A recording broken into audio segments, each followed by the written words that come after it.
Hola, es un gusto volver a saludarlos. Sean nuevamente bienvenidos a otro episodio de Voces de Aula, un programa creado para reflexionar sobre la educación desde una mirada crítica y cercana. Hoy quiero guiarlos por un viaje histórico con respecto a la educación en Colombia. Pero ojo, no se trata solo de mirar hacia atrás, sino de reconocer cómo diversos procesos del pasado todavía se evidencian en lo que vivimos en nuestras escuelas, universidades y comunidades. Sabemos que la educación, más allá de las clases, las tareas o los exámenes, se trata también de un reflejo de lo que somos como sociedad. Cada periodo de la educación en Colombia ha estado atravesado por cambios políticos, por luchas sociales, tensiones culturales y, por supuesto, también por sueños de un país nuevo y mejorado.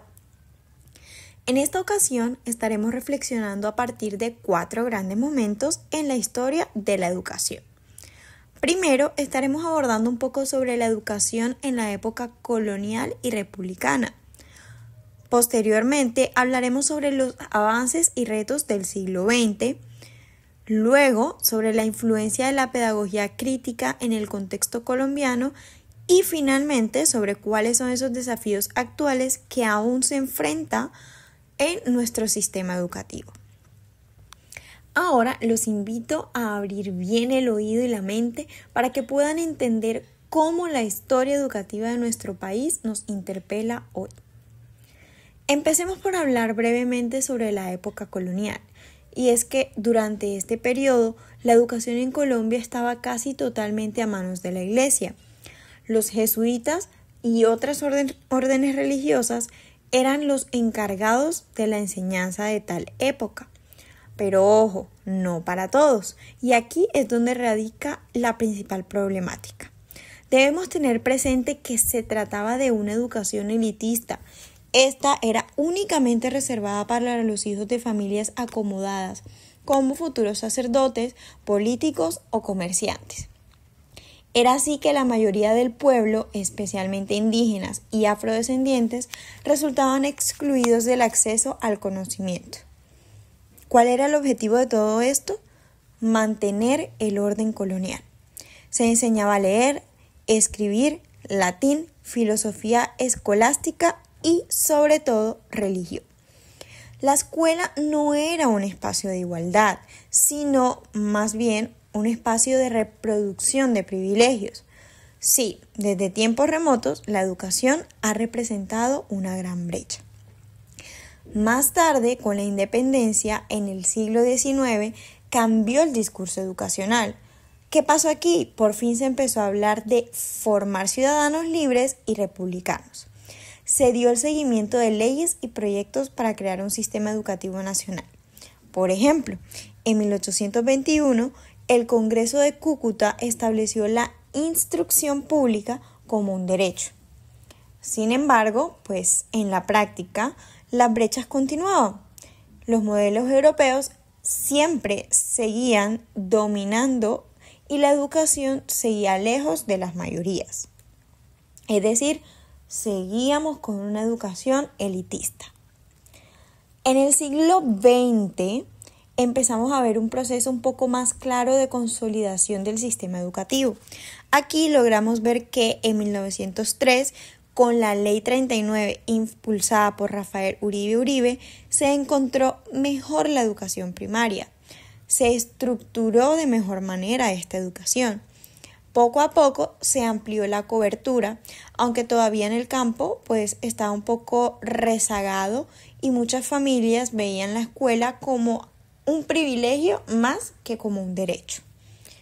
Durante las primeras décadas, la educación en Colombia empezó a verse como un proyecto de nación. Era este medio a través del cual se podía crear identidad y ciudadanía. No obstante, los recursos eran limitados y las diferentes regionales eran muy marcadas. Durante la segunda mitad del siglo XX, y aquí ya vamos avanzando un poco más, hubo un aumento considerable de la educación secundaria y universitaria. Quiere decir que se crearon nuevas universidades públicas en varias regiones. como la Universidad del Valle y la Universidad Industrial de Santander. Esto lo que permitió fue la descentralización de la oferta educativa. Uno de los grandes hechos llegó con la Constitución de 1991, pues esta permitió reconocer la educación ya como un derecho fundamental y un servicio público con función social.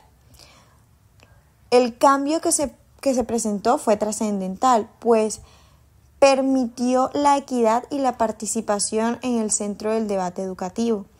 A partir de este hecho, Colombia empezó a hablar de calidad, cobertura e inclusión. Pero claro, el papel aguanta todo. En la realidad, muchos de esos ideales siguen pendientes de cumplirse y todos los docentes podemos evidenciarlo día a día en las aulas. Ahora bien, ¿por qué hablamos de pedagogías críticas? Como bien sabemos, en Colombia, las ideas de autores como Paulo Freire resultaron de gran impacto en movimientos de educación popular, sobre todo si hablamos de las comunidades campesinas, indígenas y barrios populares. Este gran pedagogo y filósofo defendía que la educación no se trataba solamente de saturar con información al educando, sino por el contrario, que se debía establecer un vínculo entre el docente y el alumno, de tal forma que se orientara a leer de manera crítica la realidad. Dicho enfoque tuvo eco en Colombia, teniendo en cuenta que aquí la desigualdad es muy visible. La pedagogía crítica entonces se convirtió en una herramienta para que los sectores más vulnerables tuvieran voz. Escuelas comunitarias, procesos de alfabetización en zonas rurales y proyectos sociales tomaron como base estas ideas. Ya desde otra perspectiva, desde otra visión, también tenemos postulados como los propuestos por Henry Giroux entre 2006 y 2011, en donde él nos recuerda que el conocimiento nunca es neutro, sino que siempre está vinculándose a relaciones de poder. Esto lo vemos en Colombia, o se traduce como que todos los estudiantes no acceden a las mismas oportunidades. El lugar de nacimiento, el estrato social y hasta la lengua que se habla siguen marcando ciertas diferencias. Un ejemplo actual es el Programa Nacional de Educación Ambiental de 2023. Este busca conectar la enseñanza con los objetivos de desarrollo sostenible.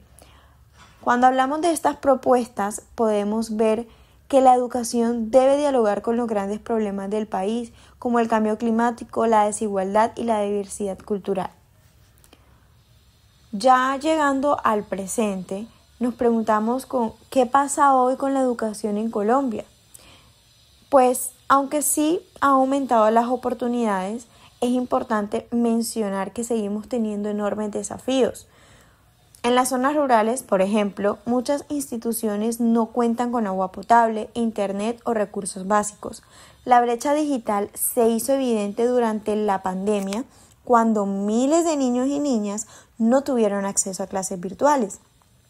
Y sin dejar de lado que la educación superior sigue siendo costosa y de difícil acceso para muchas familias. Además, los docentes, sí, como bien sabemos, están enfrentando ciertas condiciones laborales difíciles. Cuando hablamos de condiciones laborales difíciles, hacemos referencia a los bajos salarios, a la sobrecarga administrativa y en algunos casos también a violencia en contextos de conflicto armado.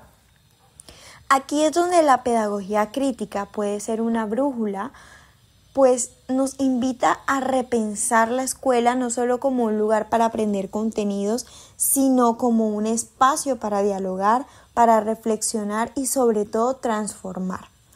Una escuela que se pregunte por la justicia social, por la inclusión y por el papel de los estudiantes como ciudadanos activos.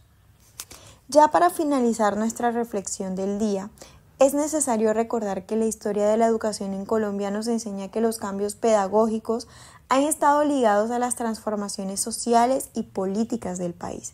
Se trata de mirar cómo pasamos de una educación elitista y religiosa en la colonia a una educación pública en construcción en el siglo XX, para finalmente llegar a la educación como un derecho fundamental en la Constitución de 1991. Cabe resaltar que esta historia de la cual hablamos hoy no está cerrada. Todavía tenemos brechas profundas y por eso la pedagogía crítica sigue siendo tan necesaria. Como decía Paulo Freire en 1973, educar es un acto de libertad y en Colombia necesitamos esa libertad para que cada niño y cada joven tenga la oportunidad de soñar con un futuro distinto al que se ha vivido. La educación no es un regalo. Es una herramienta de transformación y mientras no logremos que sea realmente inclusiva, el reto seguirá siendo enorme. Y no quiero irme sin antes darle las gracias por acompañarme en este recorrido de Voces de Aula. Espero que esta reflexión nos deje pensando en la importancia de la educación para cambiar no solo nuestras vidas, sino también el rumbo de nuestro país.